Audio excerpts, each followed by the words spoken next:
침묵하신 예수님, 침묵하신 예수님, 이란 제목으로 말씀을 전합니다.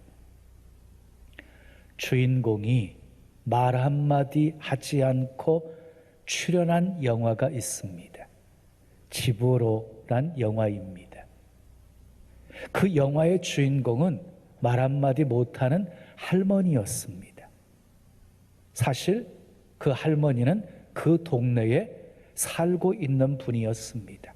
또 한 명의 주인공은 상우라고 하는 어린아이였습니다. 상우는 평소에도 바쁜 엄마가 돌보아주지 않았기에 혼자 잘 지내는 아이였습니다.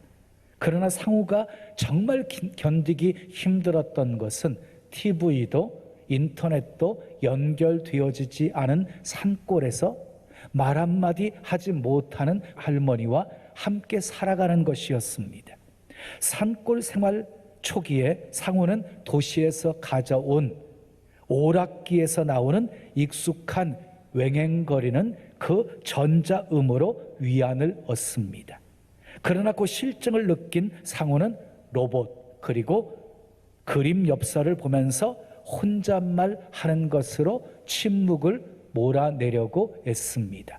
그러다가 상우는 침묵을 배워가기 시작합니다. 할머니와 침묵으로 대화를 하기 시작합니다. 나중에는 침묵으로 할머니와 사랑을 나눕니다. 그리고 침묵으로 할머니를 진심으로 사랑한다는 표현도 합니다. 침묵을 배우기 시작한 이 상우는 행복한 아이가 되어 갑니다. 이 영화의 작가는 현대인들에게 언어가 없어도 대화할 수 있다는 것을 보여주려고 한 것 같습니다. 사랑은 말로만 하는 것이 아니라 침묵으로도 얼마든지 할 수 있다는 것을 보여주고 싶었던 것 같습니다. 한 여인이 수도사를 찾아와서 하소연을 합니다. 수도사님, 저는 남편과 늘 말다툼을 해요. 그 말다툼이 끊이지를 않아요. 그래서 도저히 이제 남편과 살 수가 없어요. 어떻게 하면 좋을까요? 그랬더니 수도사가 이렇게 말했습니다. 우리 수도원에는 아주 신비로운 물이 있습니다. 제가 물 한 병을 드릴 테니까 남편과 말다툼이 시작되어지면 그 물을 입에 넣으세요. 그리고 삼키지 마시고 1분 동안 머금고 있으세요. 그러면 문제가 해결될 것입니다. 이 여인이 수도사의 말대로 순종했습니다. 남편과 말다툼이 시작이 되어지면 그 신비로운 물을 입에 머금고 1분 동안 참았습니다. 어떻게 되었을까요? 다툼이 줄어들기 시작했습니다. 부부 관계가 좋아졌습니다. 이 여인이 너무 기뻐서 다시 수도사를 찾아왔습니다. 그리고 이렇게 말합니다. 정말 그 물은 신비로운 물입니다. 그랬더니 수도사가 여인에게 이렇게 말했어요. 그 물은 보통 물입니다. 물이 신비로운 것이 아니라 침묵이 신비로운 것입니다. 여러분들의 가정 속에서도 침묵이 있다면 좀 더 행복해지지 않을까 싶어요. 예수님은 이런 침묵을 자기 몸으로 가르쳐 주셨어요. 여러분, 침묵은요, 예수님의 거룩한 습관이었어요. 오늘은 종려주일입니다. 예수님이 예루살렘에 입성하신 날을 기념하는 주일입니다. 나귀 타고 예수님이 예루살렘에 입성하실 때 수많은 군중들이 종려나무 가지를 흔들면서 호산나 호산나 찬송하리로다 환호했던 그날을 기념하여 종려주일이라고 부릅니다. 예수님은 수많은 사람들의 병을 고쳐주셨습니다. 가난한 사람들에게 꿈과 비전을 심어주셨습니다. 그리고 소외된 사람들의 친구가 되어주셨고 그들을 위로해 주셨습니다. 그런 모습을 보면서 수많은 사람들은 예수님을 메시아라고 생각했습니다. 그래서 예수님이 예루살렘에 입성하실 때 종려나무 가지를 흔들면서 호산나 호산나 하면서 환호했던 것입니다. 그런데 그 환호는 잠깐이었습니다. 며칠이 안 되어서 환호하던 그 군중들이 예수님을 고발합니다. 예수님을 저주합니다. 십자가에 못 박으라고 소리를 칩니다. 예루살렘 입성은 영광의 길인 줄 알았는데 고난의 길이었습니다. 오늘은 이사야 53장을 중심으로 예수님의 침묵이란 제목으로 함께 말씀을 나누려고 합니다. 이사야 선지자는 예수님이 탄생하기 전 700년 전에 활동했던 선지자였습니다. 그 이사야 선지자가 기록한 이사야서를 보게 되어지면 총 66장으로 되어 있는데 두 부분으로 나눌 수가 있어요. 1장에서 39장까지 그리고 40장에서 마지막 66장까지 둘로 구분할 수 있습니다. 근데 흥미로운 것은 성경이 몇 권입니까? 66권입니다. 구약 39권, 신약 27권입니다. 이사야서도 앞에 1장에서 39장까지 그 다음에 44장에서 66장까지 나머지 27장으로 이렇게 나누어져 있어요. 그런데 이사야서 뒷부분인 40장에서 66장까지 27장은 예수님의 고난에 대해서 예수님에 대해서 집중되어 예언되어지고 있습니다. 그래서 그 뒷부분 40장에서 66장까지 뒷부분을 가리켜서 구약 속의 신약이라고 부릅니다. 구약 속의 신약. 그 중에서도 이사야서 53장은 예수님의 십자가의 고난을 아주 생생하게 예언하고 있습니다. 예수님께서 십자가에 달려 죽으실 그 700년 후의 일을 마치 옆에서 보고 스케치한 것처럼 기록하고 있습니다. 본문 7절 말씀 함께 읽어요. 시작. 그가 곤욕을 당하여 괴로울 때에도 그의 입을 열지 아니하였으며 마치 도수장으로 끌려가는 어린 양과 털 깎는 자 앞에서 잠잠한 양같이 그의 입을 열지 아니하였도다. 그랬어요. 이 예언은요 실제로 예수님을 통해서 성취가 되어집니다. 곤욕을 당할 때에도 예수님은 입을 열지 않으셨습니다. 마태복음 27장 12절에서 14절까지 말씀 우리 함께 읽어요. 시작. 대제사장들과 장로들에게 고발을 당하되 아무 대답도 아니하시는지라. 이에 빌라도가 이르되 그들이 너를 쳐서 얼마나 많은 것으로 증언하는지 듣지 못하느냐 하되 한마디도 대답하지 아니하시니 총독이 크게 놀라워하더라 그랬어요. 대제사장들과 장로들에게 고발을 당하여서 지금 빌라도 앞에서 신문을 당하고 있을 때 한마디도 대답하지 않으십니다.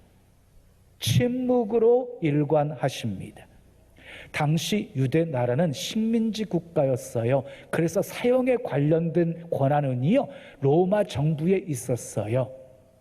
유다 법정은 가야바 법정이었거든요. 그 가야바 법정에서 예수님을 사형에 처한다고 결정을 했습니다. 그러나 결정을 했어도 빌라도의 법정의 허락을 받지 않고서는 사형을 시행할 수가 없었어요. 그러니까 빌라도의 판결은 대법원 판결과 같았던 거예요. 빌라도는 예수님이 죄가 없으신 것을 알고 있었습니다. 그래서 빌라도의 마음은요 예수님을 살려주기로 마음을 먹었어요. 그래서 예수님에게 말할 수 있는 기회를 줍니다. 그런데 예수님은 너무너무 좋은 기회였잖아요. 무죄를 증명할 수 있는 기회였잖아요. 그런데 예수님은요 한마디도 대답하지 않으십니다. 침묵하십니다. 누가 보더라도 빌라도의 법정은 불의한 법정이었습니다. 자, 억울한 재판을 당하시는 예수님은 무척 괴로웠을 것입니다. 우리가 상상할 수 없을 만큼 힘드셨을 것입니다. 그러나 끝까지 예수님은 입을 열지 않으셨습니다. 한마디도 대답하지 않으시고 침묵을 지키셨습니다. 로마 군병의 채찍질을 당하면서도 예수님은 입을 열지 않으셨습니다. 하실 말씀이 없으셨습니까? 아닙니다. 누구나 느낄 그러한 불의한 재판이었습니다. 하실 말씀이 정말 많았습니다. 그러면 지식과 논리가 부족해서 입을 열지 않으신 것입니까? 아닙니다. 예수님은 12살 때 이미 예루살렘 성전에서 랍비들과 함께 성경을 토의했던 정말 지혜로운 분이셨습니다. 그러면 힘과 권세가 없으셔서 침묵하셨습니까? 아닙니다. 예수님은 하나님의 아들이십니다. 하늘에서부터 12영이 더 되는 천군 천사들을 동원할 수 있는 그런 능력을 가지신 분이셨습니다. 그럼에도 불구하고 예수님은 침묵하셨습니다. 왜 침묵하셨습니까? 첫째, 따라하겠습니다. 하나님의 뜻을 이루려고 침묵하셨습니다. 예, 하나님의 뜻을 이루려고 침묵하셨어요. 본문 8절 말씀 읽어요. 시작. 그는 곤욕과 신문을 당하고 끌려갔으나 그 세대 중에 누가 생각하기를 그가 살아있는 자들의 땅에서 끊어짐은 마땅히 형벌받을 내 백성의 허물 때문이라 하였으리요. 마땅히 형벌받을 내 백성의 허물 때문이라. 이 말은 무슨 말이에요? 예수님은 마땅히 형벌을 받아야 될 우리의 허물 때문에 죽으셔야 했기에 고통 속에서도 입을 열지 않으시고 침묵하셨다는 말씀입니다. 예수님의 고민은요, 이미 겟세마네 동산에서 끝났어요. 할만하시거든 이 잔을 지나가게 하옵소서. 그러나 내 원대로 마옵시고 아버지의 뜻대로 하옵소서. 땀방울이 핏방울이 될 정도로 간절히 기도하시면서 하나님께서 주신 그 십자가를 지기로 결정하셨어요. 그래서 구차하게 변명하지 않으셨던 거지요. 그래서 침묵한 거예요. 이어지는 10절 말씀 읽습니다. 시작. 여호와께서 그에게 상함을 받게 하시기를 원하사. 예수님이 상함 받는 거 하나님이 원하시는 일이라는 거예요. 그래서 질고를 당하게 하셨은즉 그 다음 또 읽어요. 그의 영혼을 속건 제물로 드리기에 이르면 그가 씨를 보게 되며 그의 날은 길 것이요 또 그의 손으로 여호와께서 기뻐하시는 뜻을 성취하리로다 그랬어요. 그러니까 십자가 지는 일은 하나님이 원하시는 것이었고요, 예수님이 십자가를 져야지만이 하나님의 뜻을 성취할 수 있는 일이었어요. 이처럼 예수님은 아셨습니다. 십자가 지는 것이 하나님의 뜻임을 아셨습니다. 그래서 당당하게 십자가의 길을 가십니다. 한 번도 저항하거나 반항한 적이 없습니다. 침묵으로 받아들이십니다. 마치 도수장으로 끌려가는 양처럼 입을 열지 않으십니다. 몇 마디 변명만 했어도 풀려날 수 있었는데 변명도 하지 않으십니다. 그것을 빌라도가 이상하게 여겼다라고 성경은 말씀하고 있습니다. 만약에 예수님이 입을 열어서 자기 무죄를 증명하였다면 어떻게 되었을까요? 예수님이 능력을 행하셔서 막 기적을 행하셔서 당신이 하나님이신 증거를 수많은 사람들에게 보여주고 로마 군병들을 물리치고 그리고 제사장 서기관 바리새인들을 심판하셨다면 어떻게 되었을까요? 예수 그리스도를 통한 하나님의 구원의 계획은 이루어지지 못했을 것입니다. 예수님이 이 땅에 오신 목적이 무엇입니까? 자기 백성을 죄에서 구원하시기 위해서 오셨습니다. 백성들을 죄에서 구원하시는 방법은 모든 허물과 죄악을 대신 담당하시고 십자가에 죽으셔야만 했던 것입니다. 사랑하는 여러분, 누군가에게 오해를 받으셨습니까? 억울한 일을 당했습니까? 그래서 생각만 하면 분통이 터져 죽겠습니까? 그럴지라도 입을 열지 않고 침묵하는 것이 그 문제를 해결할 수 있는 방법이 되기도 합니다. 우리도 때로는 하나님의 뜻을 이루기 위해 침묵해야 합니다. 두 번째 따라하겠어요? 하나님의 섭리를 수용하려고 침묵하셨습니다. 자, 예수님의 침묵은요, 모든 것을 주님께 맡기고 주님의 뜻을 수용하는 아멘의 침묵이었어요. 십자가를 지심이 하나님의 뜻이었기에 침묵하심으로 그 수용하신 것이에요. 자, 본문 4절에서 6절 말씀 함께 읽습니다. 시작. 그는 실로 우리의 질고를 지고 우리의 슬픔을 당하였거늘 우리는 생각하기를 그는 징벌을 받아 하나님께 맞으며 고난을 당한다 하였노라. 그가 찔림은 우리의 허물 때문이요 그가 상함은 우리의 죄악 때문이라. 그가 징계를 받음으로 우리는 평화를 누리고 그가 채찍에 맞음으로 우리는 나음을 받았도다. 우리는 다 양 같아서 그릇 행하여 각기 제 길로 갔거늘 여호와께서는 우리의 모두의 죄악을 그에게 담당시키셨도다. 그렇습니다.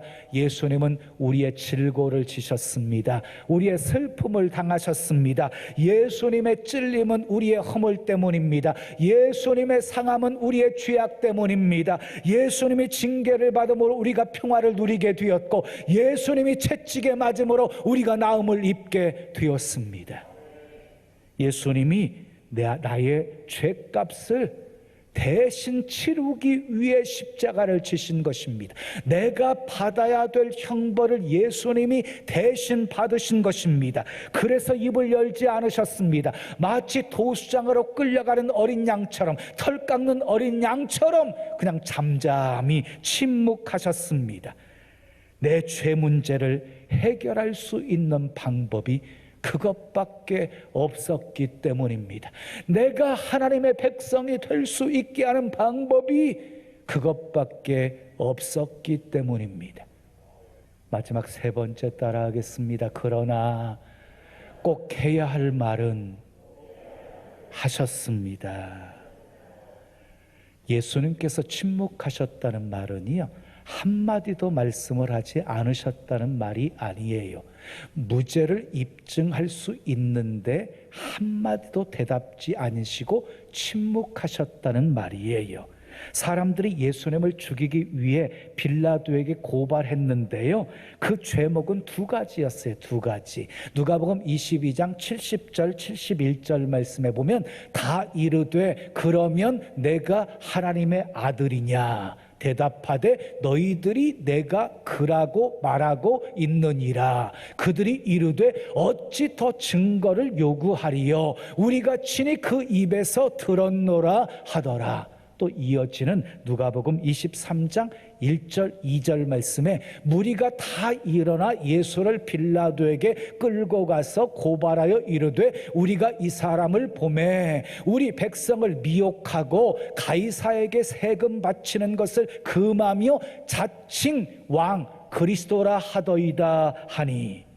두 가지 제목이 무엇이었습니까? 자, 종교적으로는요, 자기가 하나님의 아들이라고 말한 것이었고, 정치적으로는 자칭 유대인의 왕이라고 말하면서 로마 정부에 내야 되는 세금을 내지 말라고 금하고 반대했다는 것이었습니다. 그런데 여러분, 예수님은 이렇게 말씀하셨어요. 가이사의 것은 가이사에게, 하나님의 것은 하나님께 바치라고, 분명히 세금을 바치라고 말씀하셨어요. 그런데 당시 종교 지도자들이 거짓 증인을 내세워가지고 예수님을 지금 고발하고 있는 것은 예수님이 로마 정부의 반역 죄인으로 몰아가지고 죽이려고 한 거예요. 죽이려고. 거짓 증인까지 세워서 세금 내지 못하게 금했다고.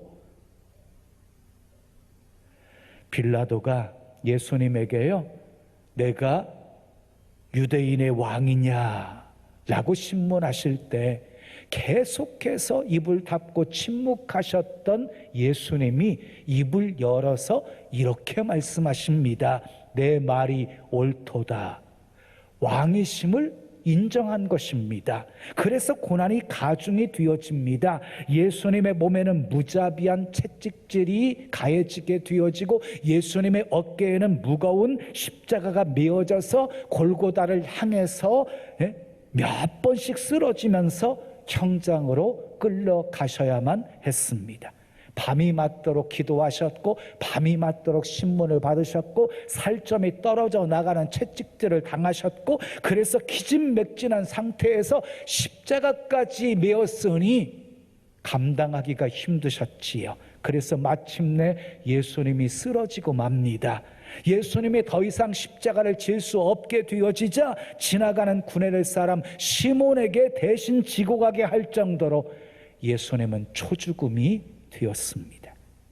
만일 우리가 그런 상태였더라면 탄식과 비명과 신음 외에 더 이상 무슨 말을 할 수가 있겠습니까? 그런데 예수님은요, 고통 중에 있으면서도 당신을 염려하면서 슬퍼하고 울면서 따라오는 여인들을 향해서 입을 열어 그들을 위로하는 말씀을 하십니다. 예루살렘의 딸들아, 나를 위하여 울지 말고 너희와 너희 자녀들을 위해서 울라.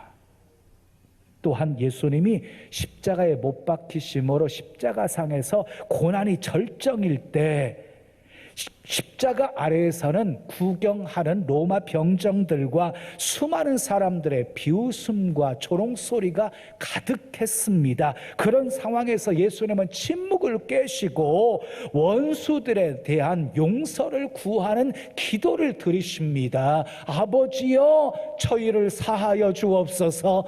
자기의 하는 것을 알지 못함이니이다. 그것만이 아니었습니다. 예수님과 더불어서 좌우편에 십자가상에 매달렸던 강도들 중에 하나가 예수님을 비방할 때에도 그를 향해서 저주 대신 침묵으로 일관하셨고요. 그런데 우편에 있던 강도가 죽어가면서 예수님께 구원을 요청할 때 침묵을 깨뜨리시고 구원을 약속하셨습니다. 내가 진실로 내게 이르노니 오늘 내가 나와 함께 낙원에 있으리라 하시니라. 침묵하셨던 예수님도 꼭 해야 할 말은 하셨습니다. 사랑하는 여러분, 예수님은 우리를 위해서 침묵하셨습니다. 하실 말씀이 너무너무 많았음에도 불구하고 우리를 위해서 입을 열지 않으셨습니다. 하나님의 뜻을 이루시기 위해 입을 열지 않았습니다. 하나님의 섭리를 수용하기 위해 입을 열지 않았습니다. 그러나 꼭 해야 할 말은 하셨습니다. 그런데 우리는 어떻습니까? 마땅히 침묵해야 할 자리에서도 침묵하지 못하는 경우가 얼마나 많습니까? 조금 힘들다고 입을 열어서 불평하고 조금 속상하다고 입을 열어서 원망 불평하며 살고 있지는 않으십니까? 교회를 섬기고 봉사하면서 나를 드러내려고 할 때가 얼마나 많습니까? 말없이 묵묵히 봉사해야 합니다. 지역에서, 셀에서, 성가대에서, 그리고 교육기관에서 봉사할 때 예수님처럼 말없이 묵묵히 봉사하고 섬기는 것이 교회 덕이 되어지는 것이고 은혜가 되는 것입니다. 예수님께 침묵을 배우십시오. 그리고 침묵을 연습하십시오. 원망과 불평의 입은 열지 마십시오. 자기 자랑의 입도 열지 마십시오. 남을 흉보고 끌어내리는 말도 열지 마십시오. 부정적인 말, 불신앙의 말도 입을 열지 마십시오. 그러나 꼭 해야 할 말은 하셔야 됩니다. 기도의 입은 열어야 합니다. 감사와 찬송의 입은 열어야 합니다. 복음 증거하는 입은 열어야 합니다. 예수님의 침묵을 배우시고 예수님처럼 침묵을 통해 하나님의 뜻 이루며 사시기를 예수님의 이름으로 축원합니다.